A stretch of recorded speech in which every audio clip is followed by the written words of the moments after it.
Ako si Sara Duterte. Tatakbo bilang Pangulo ng Pilipinas. Tawang-tawa ako kay Sara. At tawang-tawa lalo ako sa mga supporters ni Sara. Na nagsasabi, madami daw ang na-shock at halos nanganga-stroke na nga sa announcement ni Sara. Anong bago? As if naman, kunyari nagulat ako, "Wah! Ano daw?" Kunyari ganon. Kaloka. Di ba nga? Alam naman ng lahat na gusto naman talaga niya magpresidente at atters.com na siya.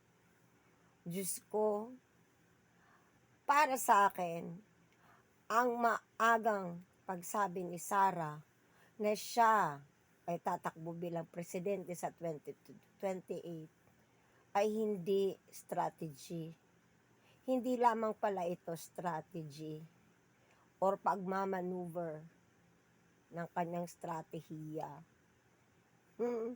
As if ito ay desperate move din. Dahil palagi naman niyang sinasabi na siya ay pinupolitika dyan sa mga impeachment cases na ipinapataw sa kanya para sabihin ng sambayanan at makakuha siya ng simpatiya na talagang mapanindigan niya na pinupolitika siya at takot ang sambayanan daw di umano na siya ay tatakbo bilang presidente. Sara Duterte, kumita na yan, day. Wala nang kakagat dyan, day. Ginagamit nyo ang tatlo, tatay nyo karton, para makakuha ng simpatiya. Diba? As if naman, hindi pa namin alam na this. Kaloka.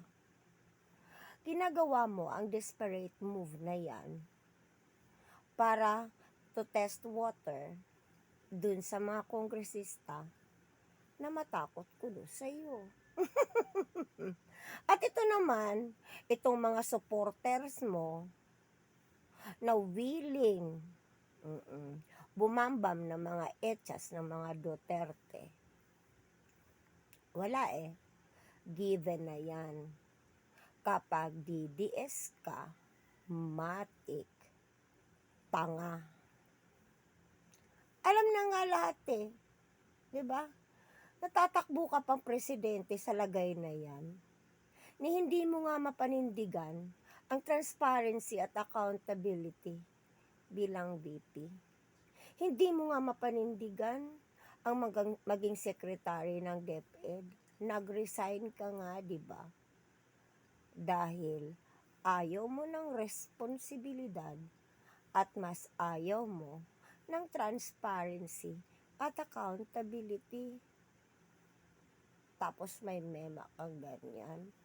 Tigilan mo yan, day. Kumita na yan sa tatay mong karton. Yung mga pa-eme nyo, yung mga drama effect nyo, my God!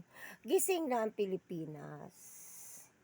Hindi kami pasisiil sa mga drama mo. Hindi mo nga maayos-mayos ang sarili mo. Sagutin mo muna tanong ko. Baka ikampanya pa kita. Sinong sumanturi sa'yo? 2016, inamin mo na biktima ka ng panggagahasa. Ang tanong, bakit hinayaan mo ito? You have the power, you have all the resources. So pag naging presidente ka ba, ganyan na din. Limot-limutan yung mga sensitibong bagay, yung mga bagay na dapat pagtuunan ng pansin. I doubt it. Yun lang, wala namang bayad mangarap. Mangarap ka lang, day, malay mo, mag-click. Pwe.